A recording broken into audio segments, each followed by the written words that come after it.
kalau misalnya sudah memenuhi seluruh persyaratan itu, pasiennya akan langsung disuntik vaksinasi. Berarti tergantung kondisinya Kondisi juga hari ya. itu sangat Itu berpengaruh. sama. Yang penting punya NIK teman-teman. Iya, yang penting punya NIK ya.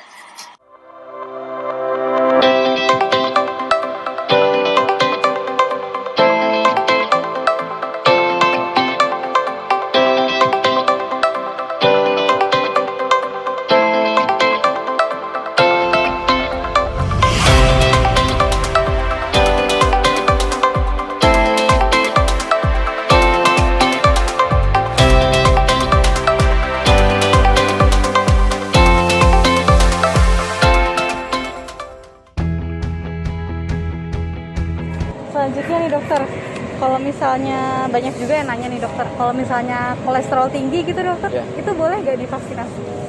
Kalau kolesterol tinggi, menurut ini saya juga pernah baca ya literaturnya, boleh nggak divaksinasi? Sebenarnya boleh jawabannya. Jadi tidak ada literatur atau bahkan di kertas screening kami ya, tidak ada pengecekan terlebih dahulu pada kolesterol. Jadi segala jenis penyakit seperti yang tadi saya bilang itu boleh divaksinasi jika terkontrol, ya, baik itu asma, kolesterol, kencing manis. Ini kita ngomongin penyakit menular ya, bukan penyakit yang berhubungan dengan imun tadi ya. Iya. Kalau berhubungan dengan imun sudah pasti ditunda. Jadi dikonsultasikan dulu dengan dokter masing-masing. Penyakit yang lainnya selama dia masih dalam kondisi terkontrol, baik itu kencing manis, hipertensi, penyakit jantung, bahkan ya asma, tiroid, bahkan jika dia memang terkontrol boleh divaksinasi. Apalagi kolesterol ya, kolesterol itu tidak ada direct cost-nya dengan vaksin COVID, jadi sebenarnya boleh untuk Boleh ya divaksinasi. dokter. Kalau gitu, Selama terkontrol ya. Iya, Definisi selama terkontrol terkontrol. ini adalah dia tahu dan dia sadar untuk memantau kadar kolesterolnya itu ya, kalau konteksnya kolesterol, dan juga dia rutin minum obatnya. Gitu kalau memang dia diberikan obat. Iya dokter. Berarti yang penting terkontrol dan Terkontrol. dia sadar ya. Iya. Berarti balik lagi ke kondisi yang tadi Kondisi, dokter. iya. Kalau misalnya nih dokter, kan salah satu syarat vaksinasi yang kita ketahui itu seseorangnya sedang tidak terinfeksi COVID sendiri dokter. Nah, kalau misalnya setelah vaksin pertama nih dokter, sebenarnya dia udah terinfeksi dari sebelumnya, cuma dia misalnya orang tanpa gejala dokter. Begitu dia cek ternyata PCR-nya positif dokter. Nah itu bagaimana dokter? Ini kondisi setelah vaksin ya. Iya setelah vaksin. Jadi orang setelah vaksin pertama, kemudian dia anggaplah dia PCR kemudian positif ya. Iya dokter. Berarti kan dia terkena COVID saat itu. Betul. Masalahnya kita tidak tahu nih dia ini terkena COVID-nya sebelum dia vaksinasi atau setelah vaksinasi. Yang jelas vaksinasi itu tidak menimbulkan hasil PCR positif, Oke. ya. Kecuali periksa antigen ya, yang zaman dulu banget periksa darah. Iya. Nah, itu akan menyebabkan antigennya itu positif jika memang periksa antigen antibody ya. Tapi untuk PCR dia tidak akan menyebabkan PCR positif. Jadi saat seseorang setelah vaksin dia PCR kemudian hasilnya positif, ya itu memang karena dia terkena COVID saat itu ya. Solusinya bagaimana? Isolasi mandiri memang jika dia gejalanya ringan, kalau dia butuh perawatan dirawat. Nanti jika dia sudah selesai isolasi ya, kita di sini udah nggak ngomongin hasil PCR negatif ya. Iya. Kalau gejalanya dia ringan sedang, cukup isolasi mandiri, menyelesaikan isolasi mandiri, tidak perlu PCR lagi ya. Jika dia sudah menyelesaikan isolasi mandirinya, sudah keluar surat bahwa dia sudah menyelesaikan isolasi mandiri, tinggal tunggu 3 bulan aja. Tunggu 3 bulan, kemudian langsung mendapat vaksinasi yang dosis kedua. Tidak ada masalah. Oh jadi dokter meskipun dia isolasi kira-kira 14 hari gitu dokter. Iya, sekitar 10 hari sekarang 10 hari, 10 ya? hari plus 3 hari bebas gejala. Oke, 10 hari plus 3 hari Jadi kalau dia bebas tidak ada gejala cukup 10 hari aja Setelah itu dia boleh melanjutkan vaksinasi setelah 3 bulan. setelah 3 bulan. Baik itu vaksinnya Sinovac ataupun AstraZeneca Betul. ataupun Moderna sama saja dokter. Sama saja. Oh. Kalau misalnya sekarang nih dokter, kan banyak tuh yang bilang kalau misalnya habis vaksin ada yang meninggal nih dokter karena kekentalan darah salah satunya isunya dokter. Itu menurut dokter bagaimana? Jadi untuk isu penggumpalan darah setelah vaksinasi ya, itu sudah ditegaskan dari WHO dan CDC juga sudah menegaskan bahwa tidak ada kaitannya vaksinasi dengan penggumpalan darah. Vaksinasi dan penggumpalan darah tidak ada Kaitannya, sudah ditegaskan. Cuma memang ada peningkatan risiko di sini. Oh, ada peningkatan resiko. jadi bisa dibilang ini pun jumlahnya sedikit ya. Jumlahnya seingat saya itu adalah 1 dari 100.000 atau 3 dari 1 juta, kalau saya nggak salah ingat ya. Jadi jumlahnya sedikit sebenarnya yang terjadi proses ini. Ya. Kemudian apakah vaksin menyebabkan gangguan pembekuan darah? Jawabannya sampai saat ini tidak ditemukan bukti itu. Ya. Jadi hanya meningkatkan resiko. Sama halnya seperti ini. Merokok meningkatkan resiko terjadinya kanker. Ya. Apakah saat semua orang merokok itu pasti kanker? Tidak. Ada juga yang merokok tapi tidak kanker. Ya. Jadi hanya meningkatkan resiko di sini. Kita kembali lagi ke vaksin. Apakah vaksin AstraZeneca menyebabkan penggumpalan darah? Tidak. Tapi meningkatkan resiko terjadinya penggumpalan darah yang jumlahnya sebenarnya pun sangat kecil. Gitu. Cuma memang ada beberapa kasus yang terjadi ya selama ini. Kalau gitu dokter, ada nggak beberapa orang yang memang bisa di screening terlebih dahulu, dia lebih rentan mengalami penggumpalan darah gitu? Sebenarnya tidak ada. Karena sama aja kayak tadi yang saya bilang ya, kanker kan tidak ada seseorang yang tahu apakah dia bisa mengidap kanker apa enggak ya. Iya. Sama halnya dengan pembekuan darah. Jadi tidak diperlukan cek khusus sebelum mereka mendapat vaksinasi. Apakah mereka saya takut nih, saya ada gangguan pembekuan darah nggak ya? Sebenarnya nggak perlu dicek. Nggak ada yang bisa dicek juga. Jadi ya yang penting memang secara sudah ditegaskan ya, memang tidak ada kaitannya. Baik itu kematian karena penggumpalan darahnya ataupun penggumpalan darahnya sendiri tidak ada kaitannya dengan vaksinasi. Kalau gitu, gimana sih caranya supaya habis vaksin nih, efek samping yang seperti itu tuh bisa dicegah? Lebih baik tuh habis vaksin kita ngapain gitu? Jadi tentunya habis vaksin ya, namanya proses tubuh kita ini akan membentuk antibodi ya, tadi seperti yang kita awal sudah bilang. Untuk membentuk antibodi ini tubuh kita ini harus fit. Makanya mereka yang masih kurang fit, mereka yang sedang sakit jangan divaksin dulu. Jangan divaksin dulu.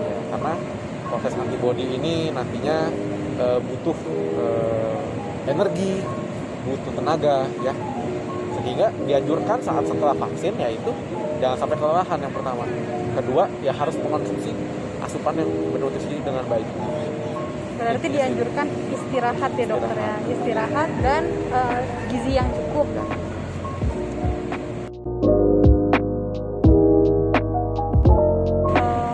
Kalau misalnya gini dokter, kan sekarang juga masyarakat banyak yang bingung dokter. Kalau misalnya dosis pertama itu diberikan Sinovac dokter, apakah dosis selanjutnya boleh diberikan AstraZeneca? Oke. Ini konteksnya boleh apa enggak ya? Iya, boleh atau tidak. Jadi kita balik lagi dari kenapa harus sampai dari awalnya Sinovac, kenapa keduanya AstraZeneca? Kalau tujuannya karena di tempatnya itu, pertama saya dapatnya Sinovac nih, kemudian di tempat saya udah nggak ada Sinovac lagi nih, apakah saya boleh yang keduanya AstraZeneca? Jawabannya boleh. Boleh. Boleh. Jadi nanti yang keduanya suntik AstraZeneca tapi butuh dosis ketiganya. Jadi anggapannya kayak Sinovac yang udah nggak dipakai, kita vaksinnya AstraZeneca jadinya. Kayak mulai dari awal dari gitu awal ya, lagi dokter, ya? gitu. Kenapa seperti itu? Karena dari CDC juga mengatakan bahwa penggunaan vaksin 1 dan vaksin 2 yang berbeda jenis itu tidak meningkatkan kekebalan atau imunitas itu. Dia tidak meningkatkan sama sekali. Malahan efek samping atau KIPI-nya itu dirasakan lebih parah pada pemberian 2 vaksin yang berbeda. Jadi sebenarnya tidak ada keuntungan juga kan dari pemberian 2 jenis berbeda. Malah meningkatkan efek samping. Jadi sebaiknya dengan merek yang sama. Jadi kalau awalnya Sinovac sebaiknya Sinovac, kalau awalnya AstraZeneca sebaiknya kalau misalnya setelah vaksin kedua nih dokter, itu berarti misalnya vaksin pertama Sinovac, vaksin kedua Sinovac, terus orangnya ini mungkin dia senang vaksin dokter. Oke. Dan dia mau dosis ketiga biar lebih kuat, itu diperlukan nggak sih dokter? Jadi pandemi ini kan sebenarnya baru ya, terhitung baru ya, Iya. baru sekitar hampir mau 2 tahun lah ya. Jadi data untuk penelitian juga masih sedikit ya. Kita di bidang kesehatan ini bergeraknya selalu dari penelitian. Penelitian. Dan ini adalah hal yang selalu bergerak maju, tidak statis ya. Sampai saat ini penelitiannya ini masih terbatas, jumlahnya masih sedikit ya. Penelitian terakhir mengatakan bahwa orang yang menerima dosis ketiga itu akan mengalami peningkatan antibodi 10 kali lipat dari orang yang hanya menerima 2 kali dosis. Ya, itu pun juga hanya beberapa jenis vaksin yang sudah ada penelitiannya gitu. Jadi untuk pertanyaan apakah butuh dosis ketiga sampai saat ini penelitiannya itu masih sedikit dan masih belum diresmikan apakah butuh dosis ketiga atau tidak. Tapi untuk praktisnya sendiri ya, saya sebagai tenaga kesehatan dan teman-teman tenaga kesehatan lainnya mungkin sudah mendapatkan undangan ya untuk vaksinasi dosis ketiga. Karena memang seiring berjalannya waktu antibodi kita dari vaksinasi pertama dan kedua itu pasti akan menurun karena kita selalu setiap hari menghadapi COVID. Jadi memang dari penelitian terakhir meningkatkan antibodi sampai 10 kali lipat, tapi masih belum menjadi anjuran untuk divaksinasi dosis ketiga.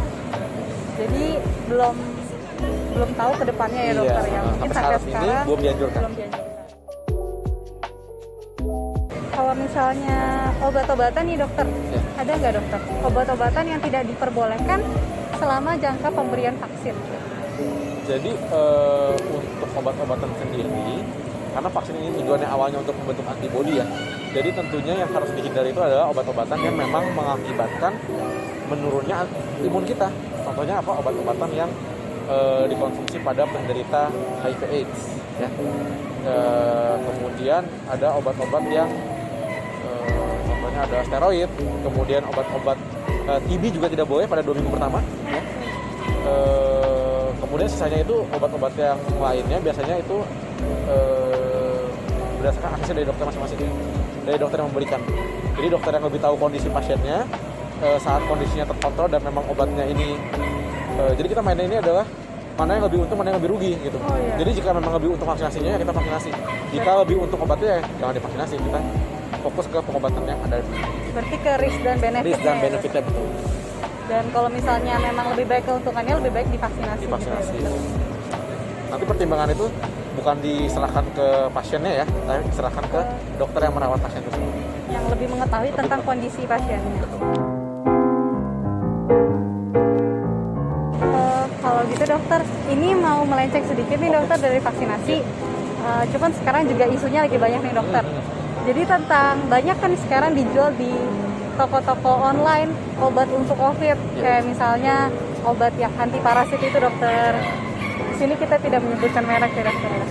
Itu menurut dokter apakah ada yang perlu diluruskan dokter? Oh iya, baik. Jadi terkait dengan obat-obatan yang sedang ramai ya sekarang, memang ada pasien-pasien COVID yang mendapatkan obat tersebut ya saat dia dirawat. Tapi sekali lagi saat disebarkan ke media sosial, orang-orang yang membaca ini tidak tahu konteks diberikan obat itu apa. Ya. Jadi kita ambil contoh pemberian antiparasit. Ya. Itu dari ID sendiri sudah mengatakan tidak ada efeknya terhadap COVID untuk pemberian antiparasit itu. Kemudian untuk antibiotik yang ada di grup WA itu saya pernah baca ya. Iya dokter. Antibiotik itu memang diberikan waktu itu pada pasien COVID yang mengalami infeksi sekunder atau infeksi yang lebih luas ya. Wajar jika diberikan antibiotik ya. Kemudian juga diberikan antivirus ya. Antivirus apakah boleh diberikan untuk pasien-pasien COVID? Terakhir mengatakan pemberian Oselta ya atau antivirus yang untuk influenza, jika memang dia memiliki COVID bersamaan dengan influenza, itu boleh diberikan. Jadi tidak semua pasien COVID itu bisa kita pukul rata nih. Nggak semua pasien COVID bisa kita berikan antiparasit, nggak semua pasien COVID bisa kita berikan antibiotik, nggak semua pasien COVID bisa kita berikan antivirus. Ya. Bahkan rekomendasi dari PAPDI sendiri mengatakan untuk pasien COVID dengan gejala ringan sebenarnya tidak perlu pengobatan sama sekali, karena ini adalah virus yang self-limiting disease, dia bisa sembuh sendiri ya untuk virus itu. Sehingga yang penting itu adalah daya tahan tubuhnya kita tingkatkan dengan asupan yang baik, multivitamin yang baik. Diharapkan itu akan sembuh dengan sendirinya. Jadi untuk pengobatan sendiri dengan obat-obatan yang beredar di masyarakat ini sebaiknya jangan dilakukan karena efek sampingnya itu banyak dan kita tidak mau sampai terjadi pada penderita COVID itu. Berarti saya simpulkan dokter, obat-obatannya ini tergantung dari kondisi yang menyertai masyarakat itu sendiri ya dokter. Iya. Apakah memang sebenarnya yang menderita ini kalau ada infeksi lain atau penyakit yang lain baru dikasih obat. Iya, namun kalau untuk COVID-nya sendiri tidak ada obat yang spesifik ya dokter ya. Sepertinya kita sudah mencapai di penghujung acara. Mungkin dokter ada saran atau pesan yang ingin disampaikan ke masyarakat supaya mereka lebih aktif dalam program vaksinasi ini dokter. Ya. Jadi vaksinasi ini kan adalah program pemerintah ya, sudah berjalan selama kurang lebih hampir 2 tahun, 1 tahun setengah. Dan capaiannya jujur masih belum memuaskan sebenarnya. Jadi saya menghimbau untuk masyarakat, ayo kita semua sadar, kita semua mau untuk divaksinasi karena untuk mencapai sebuah kekebalan penuh pada populasi kita ya. Kemudian untuk kalian yang sudah divaksinasi tetap ingat utamakan protokol kesehatannya ya. Seperti yang saya bilang tadi, untuk mereka yang sudah divaksinasi ataupun yang belum divaksinasi memiliki tingkat kemungkinan yang sama untuk terkena COVID ya. Hanya bedanya yang nanti kami sudah divaksinasi itu gejalanya diharapkan lebih ringan dibanding mereka yang belum divaksinasi. Sehingga toh meskipun sama-sama bisa terkena COVID, ngapain saya divaksin? Oh, tentu jelas kalau misalnya saya lebih ringan kan harapan hidup saya juga tetap lebih tinggi kan, seperti itu. Jadi protokol kesehatan tetap harus dijalankan karena kita sama-sama bisa terkena COVID ya. Jadi tetap semangat untuk bersama-sama kita saling gotong royong untuk pandemi ini. Semoga semua selalu sehat dan tetap menjalankan protokol kesehatan. Makasih dokter atas waktunya udah meluangkan untuk kami supaya bisa membagikan ke masyarakat tentang vaksinasi ini dokter. Sama-sama, semoga bermanfaat ya. Ya, makasih dokter. Ya.